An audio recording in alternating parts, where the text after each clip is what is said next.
এসো দিনের পথে কোরআন হাদিস পড়ি আলোর দিশারি আলোর দিশারি। আসসালামু আলাইকুম রহমতুল্লাহ তাআলা ওয়া বারাকাতুহু। আলহামদুলিল্লাহ ওয়া শুকরুলিল্লাহ ওয়া সালাতু ওয়াসসালামু আলা রাসূলিল্লাহ ওয়া বাদ। সুপ্রিয় দর্শক, কাছে কিংবা দূরে, বিশ্বজুড়ে বাংলা ভাষাভাষী যারা যেখান থেকে দেখছেন, আপনাদের প্রিয় অনুষ্ঠান আল আরফা ইসলামী ব্যাংক পিএলসি নিবেদিত আলোর দিশারি powered by isomer green care, co-sponsor হিসেবে রয়েছে হুমাম ল্যান্ড ডেভেলপমেন্ট, বেবি বাজার। প্রিয় দর্শক, পুরো অনুষ্ঠান জুড়ে রয়েছে আমি আব্দুর রহমান হুসাইনি। আজকেও আমরা চমৎকার একটি জীবন ঘনিষ্ঠ বিষয় নিয়ে আলোচনা শুনবো। আজ আলোচনা করার জন্য আমাদের স্টুডিওতে উপস্থিত হয়েছেন দুজন বিজ্ঞ আলোচক। চলুন প্রথমে তাদের সাথে পরিচিত হয়ে নেই। আমাদের সাথে রয়েছেন বিশিষ্ট আলেমদ্বীন হযরত মাওলানা মুফতি আবু জাফর, আরবি প্রভাষক, স্নানঘাটা ইসলামিয়া ফাজিল মাদ্রাসা, কালকিনি মাদারীপুর। আসসালামু আলাইকুম রহমতুল্লাহি ওয়া বারাকাতুহু। রয়েছেন আমার বাম পাশে এম মোহাম্মদ সাব্বির হোসাইন, প্রতিষ্ঠাতা পরিচালক, দারুল আরকাম ইসলামিয়া মাদ্রাসা, গাজীপুর। আসসালামু আলাইকুম রহমতুল্লাহি ওয়া বারাকাতুহু। প্রিয় দর্শক, আমরা আলোচনা শুনব পবিত্র কোরআনুল কারীমের নাজিলের মাস মাহে রমাদান। তো আলোচনার পূর্বে চলুন আমরা কালামুল্লাহ শরীফ থেকে তেলাওয়াত শুনে আসি। আউযু বিল্লাহি মিনাশ শাইতানির রাজীম।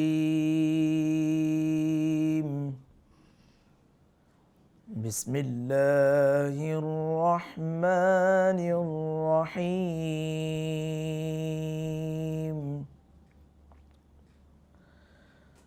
ما كان على النبي من حرج فيما فرض الله له سنة الله في الذين خلوا من قبل وكان أمر الله قدرا مقدورا.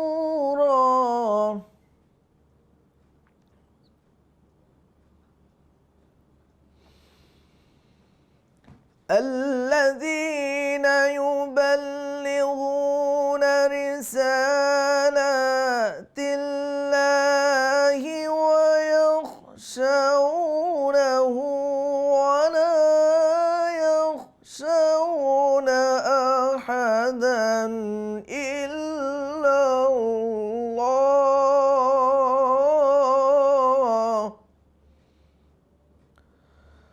وكفى بالله حسيبا.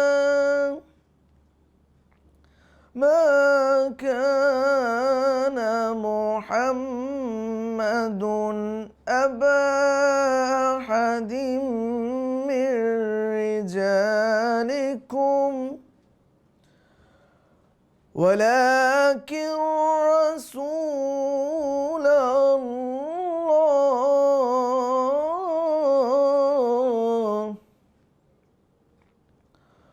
ولكن رسول الله وخاتم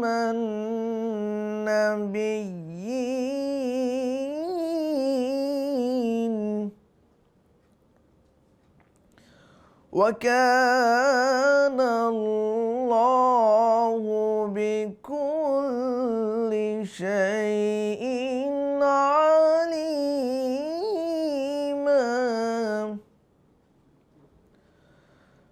يا أيها الذين آمنوا اذكروا الله ذكرا كثيرا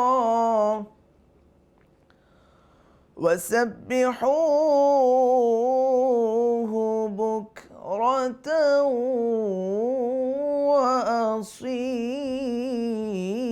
وأصيلا.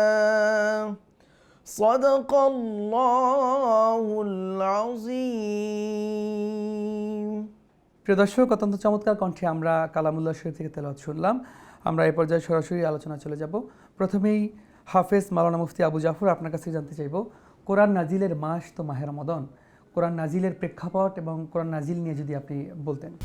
আলহামদুলিল্লাহ, সাল্লাতু ওয়াসসালামু আলা রাসূলিল্লাহ ওয়া আলা আলিহি ওয়া আসহাবিহি আজমাইন।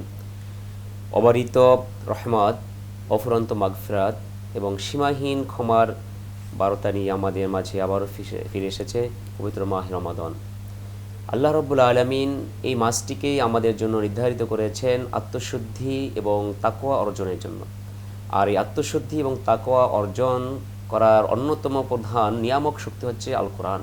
এই কোরআনকে আল্লাহ রাব্বুল আলামিন এই পবিত্র মাহে রমাদানে নাজিল করেছেন। এমন একটি প্রেক্ষাপটে আল্লাহ রাব্বুল আলামিন নাজিল করেছেন পবিত্র কোরআন কারীম, যে সময়টা মানুষ ছিল অন্ধকারের ভিতরে, দিক বেদিক তাদের কোনো গতি ছিল না, তারা কিভাবে চলবে, কিভাবে তারা মনুষ্যত্ব বজায় রাখবে। আল্লাহ রাব্বুল আলামিন এজন্যই এই কোরআনকে নাজিল করেছেন। আল্লাহ পাক বলেছেন যে শাহরু রমাদানাল্লাযী উনজিলা ফীহিল কুরআন হুদাল লিন-নাসি ওয়া বাইয়িনাতিন মিনাল হুদা ওয়াল ফুরকান। এই কোরআন হচ্ছে এমন একটি কোরআন যা আল্লাহ রাব্বুল আলামিন পবিত্র রমাদানুল মুবারক মাসে অবতীর্ণ করেছেন মানুষদেরকে পথ দেখানোর জন্য এবং সত্য মিথ্যার পার্থক্য করার জন্য। আল্লাহ রাব্বুল আলামিন মানুষকে সৃষ্টি করেছেন, দুটি পথ দেখে দিয়েছেন, একটা হচ্ছে জান্নাত, আরেকটি হচ্ছে জাহান্নাম। কোনটা জান্নাতের পথ এবং কোনটা জাহান্নামের পথ, এই দুইটি পথ আল্লাহ রাব্বুল আলামিন পবিত্র কোরআনুল কারীম স্পষ্টভাবে জানিয়ে দিয়েছেন। আর রমজানের সাথে পবিত্র কোরআনের কি সম্পর্ক? রমজানের সম্পর্কটা কোরআনের সাথে এটাই হচ্ছে যে এই কোরআন এমন একটি কোরআন যেটা মানুষকে জান্নাতের দিকে নিয়ে যায়, জাহান্নাম থেকে বেঁচে থাকে। মানুষের সফলতা হচ্ছে তো সেটাই যে আদালতে আখিরাতে আল্লাহ রাব্বুল আলামিনের কাছে মুক্তি পেয়ে সে জান্নাতে যাবে। আর মানুষের ব্যর্থতা হচ্ছে সেটাই যে আদালতে আখিরাতে আল্লাহর কাছে সে কাঠগড়া দাঁড়িয়ে অপরাধীর আসামির কাঠগড়া দাঁড়িয়ে সে জাহান্নামে যাবে। তো আল্লাহ পাক মানুষকে এত সুন্দর করে আদর করে তৈরি করেছেন যাতে করে সেই মানুষগুলো পথ ভ্রান্ত না হয়। কোরআনের পথে থাকতে পারলেই মানুষ আল্লাহ রাব্বুল আলামিন চিনতে পারবে। জি, ধন্যবাদ মোহতারাম, আপনার কাছে আবারও আসবো। আমরা চলে যাব এম মোহাম্মদ সাব্বির হোসেন, আপনার কাছে পবিত্র কোরআনুল কারীমের তেলাওয়াতের ফজিলত, গুরুত্ব, তাৎপর্য নিয়ে যদি আপনি আলোচনা করতেন। তো আলহামদুলিল্লাহ, সমস্ত প্রশংসা আল্লাহ সুবহানাহু ওয়া তাআলার জন্য যে আল্লাহ রাব্বুল আলামিন আমাদেরকে সবচেয়ে সুন্দর আকৃতিতে আল্লাহ সুবহানাহু ওয়া তাআলা সৃষ্টি করেছেন। আল্লাহ সুবহানাহু ওয়া তাআলা পবিত্র কোরআনুল কারীমের যে তাৎপর্য এবং গুরুত্ব, তেলাওয়াতের যে গুরুত্ব বলেছেন, সেখান থেকে আমরা যদি রিয়ালাইজেশন করি, আমরা যদি বোঝার উপলব্ধি করি, চেষ্টা করি, আল্লাহ সুবহানাহু ওয়া তাআলা এই কোরআনুল কারীমকে এতটা গুরুত্বপূর্ণ করে কেন এই পৃথিবীতে প্রেরণ করলেন। আল্লাহ সুবহানাহু ওয়া তাআলার নবী মুহাম্মদুর রাসূলুল্লাহ সাল্লাল্লাহু আলাইহি ওয়াসাল্লামের উপরে একে একে দীর্ঘ 23 বছরে এই কোরআনুল কারীম এই পৃথিবীতে অবতীর্ণ হয়েছে।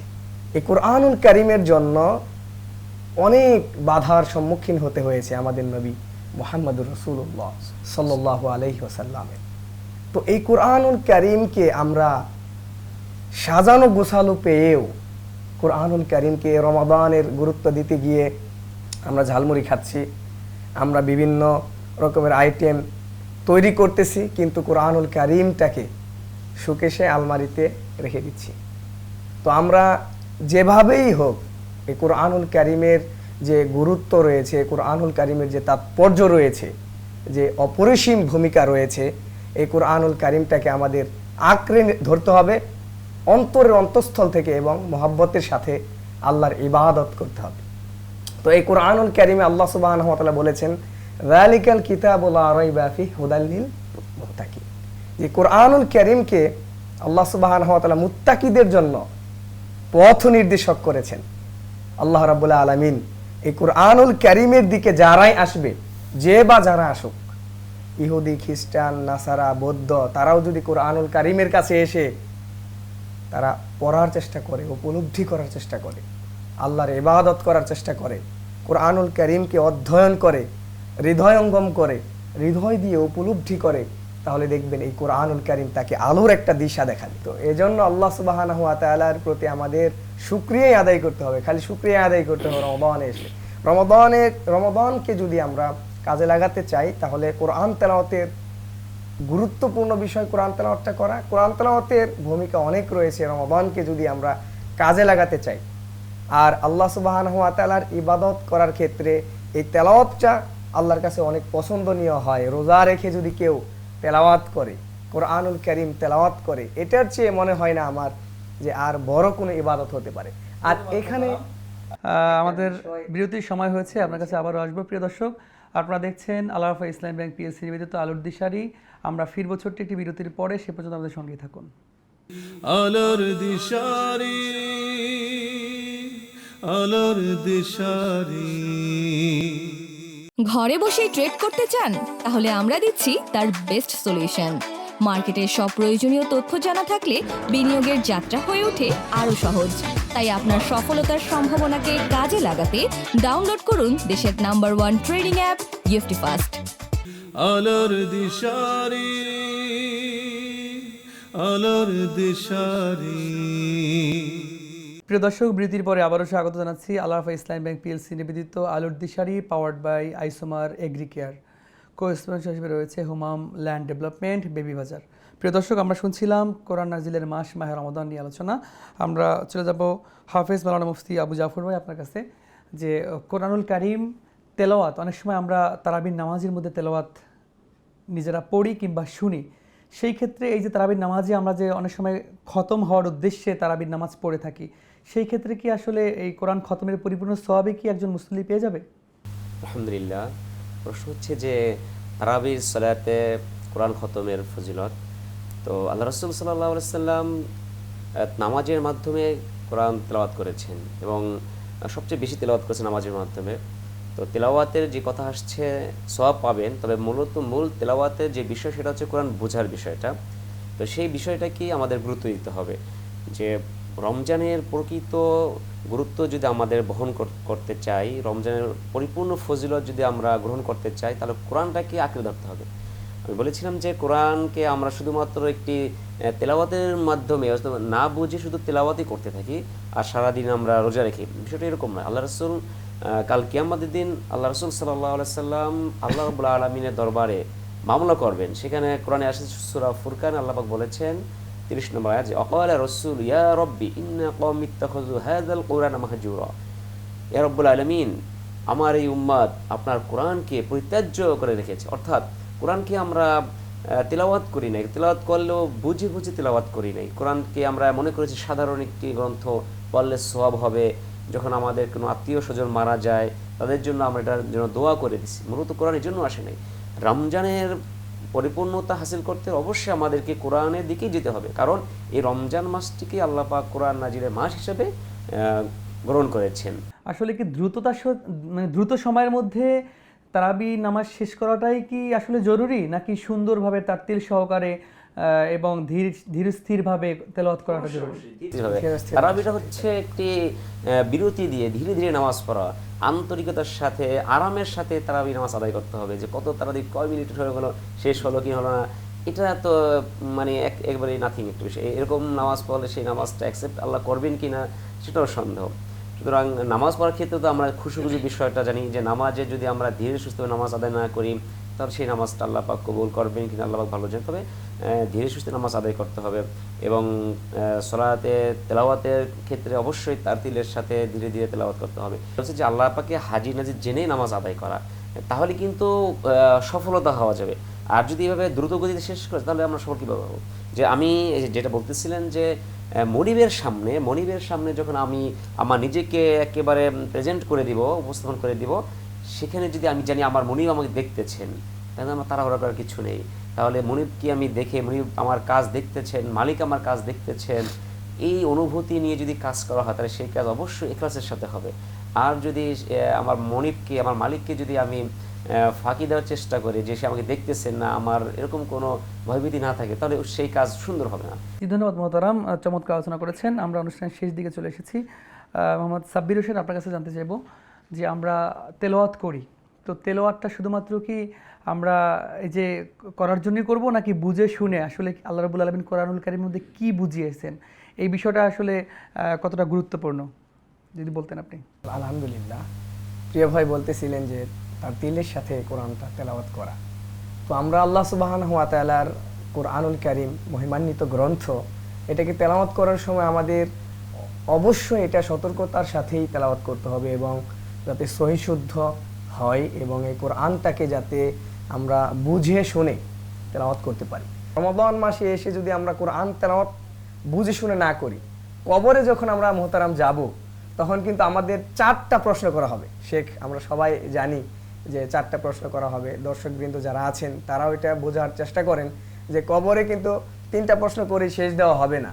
4 নম্বর প্রশ্ন কিন্তু করা হবে যে তুমি এই অ্যান্সারটা যদি দিতে পারি তাহলে আমাদেরকে বলবে যে এই উত্তরগুলি কিভাবে তুমি দিলে। এই কোরআনটা বুঝে বুঝে যারা পড়েছে তারাই ওই অ্যান্সারটা দিতে পারবে যে আমি কোরআনুল কারীম অধ্যয়ন করেছি, বুঝে শুনে তেলাওয়াত করার কারণেই আমি এই উত্তরগুলি কবরে আমি দিতে পেরেছি। এবং যারা কোরআনুল কারীম বুঝে শুনে পড়বে না তারা কিন্তু ওই অ্যান্সারটি দিতে পারবে না। তো সুতরাং আমাদের কোরআনুল কারীমটা বুঝে শুনে পড়া আমাদের উচিত এবং আমাদের সবারই উচিত যে কোরআনুল কারীম যাতে আমরা বুঝে শুনে তেলাওয়াত করি। আর এই কোরআন তেলাওয়াত করার ক্ষেত্রে আমরা একটা ভুল আমরা আমাদের সমাজে লক্ষ্য করি, এটা হলো আমাদের তারাবির সালাত আদায় করার ক্ষেত্রে মান কামা রমাদানা ঈমানান ওয়া ইহতিসাবান গুফিরা লাহু মা তাকাদ্দামা মিন যামবি, যে ব্যক্তি ঈমানের সাথে কামা কিয়াম করলো, দাঁড়িয়ে তেলাওয়াত করলো, তারাবির সালাতটা সুন্দর মতো আদায় করলো, তাকে আল্লাহ সুবহানাহু ওয়া তাআলা গুফিরা লাহু মা তাকাদ্দামা মিন যামবি, আল্লাহ সুবহানাহু তার পূর্বের গুনাহসমূহ ক্ষমা করে দিবেন। তো আমাদেরকে ওই দাঁড়িয়েও কিন্তু এই কোরআনুল কারীম অধ্যয়ন করতে হবে এবং শ্রবণ করতে হবে। মোহতারাম যে কথাটি বললেন যে কোরআনটা বুঝে শুনে পড়তে হবে কিনা, এটার তাৎপর্যটা কতটুকু রয়েছে, আমরা দেখবেন পিছনে দাঁড়িয়ে থাকি আর ইমাম সাহেব তেলাওয়াত করতেই থাকে, আমরা কিন্তু ওটা উপলব্ধি করার চেষ্টা করি না। এজন্য আমাদের মানে কামা রমাদানা ঈমানান ওয়া ইহতিসাবান গুফিরা লাহু মা তাকাদ্দামা মিন যামবি, তাহলে আমাদের এই রমাদান মাসে তারাবির সালাত আদায় করার সময় কিয়াম করে আমাদের ওই তেলাওয়াতটাকে কি করা, হৃদয়ঙ্গম করে ওটাকে কি ঈমানের সাথে উপলব্ধি করা। জি, ধন্যবাদ মোহতারাম, অত্যন্ত চমৎকার বলছিলেন। আপনাদের দুজনকে মোবারক জানাচ্ছি। প্রিয় দর্শক, আপনারা দেখছেন আল আরাফা ইসলামী ব্যাংক পিএলসি নিবেদিত আলোর দিশারি, powered by isomer green care. Co-sponsor হিসেবে রয়েছে হুমাম ল্যান্ড ডেভেলপমেন্ট, বেবি বাজার। প্রিয় দর্শক, দেখতে দেখতে অনুষ্ঠানের শেষ পর্যায়ে চলে এসেছি।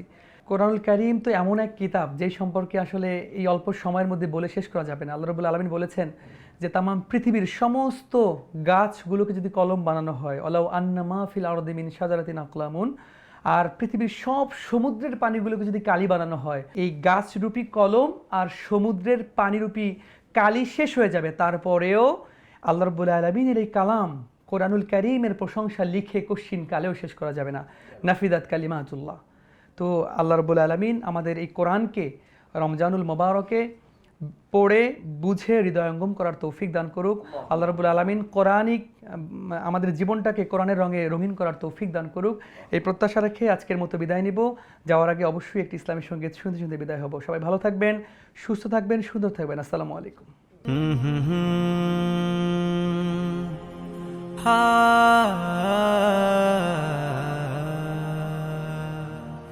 এ জীবন যদি সাজে মোহিনী কারু কাজে, জীবন যদি সাজে মোহিনী কারু কাজে, তবুও তোমায় যেন ভুলে না যাই। প্রভু তোমাকে চাই, শুধু তোমাকে চাই, প্রভু তোমাকে চাই, শুধু তোমাকে চাই। এ জীবন যদি সাজে মোহিনী কারু কাজে, জীবন যদি সাজে মোহিনী কারু কাজে, তবুও তোমায় যেন ভুলে না যাই। প্রভু তোমাকে চাই, শুধু তোমাকে চাই, প্রভু তোমাকে চাই, শুধু তোমাকে চাই। আল্লাহ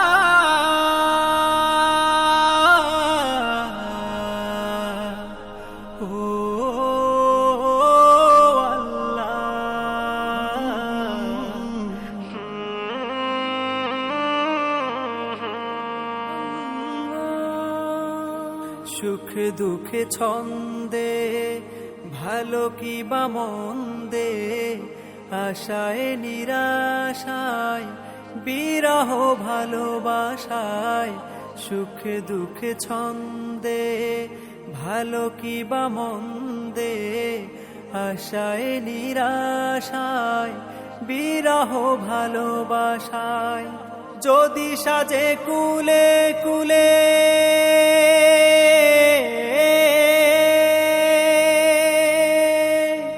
যদি সাজে কুলে কুলে, সুবাসিত ফুলে ফুলে, যদি সাজে কুলে কুলে, সুবাসিত ফুলে ফুলে, তবুও তোমার থেকে দূরে না যায়। প্রভু তোমাকে চাই, শুধু তোমাকে চাই, প্রভু তোমাকে চাই, শুধু তোমাকে চাই।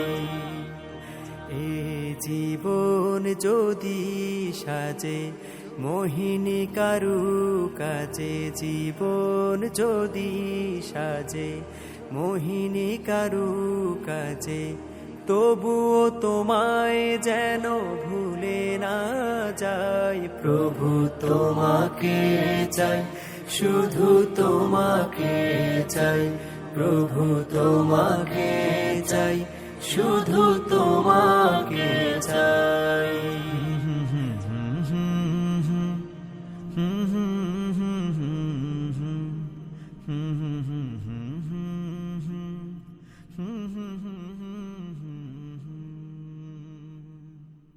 আলোর দিশারি,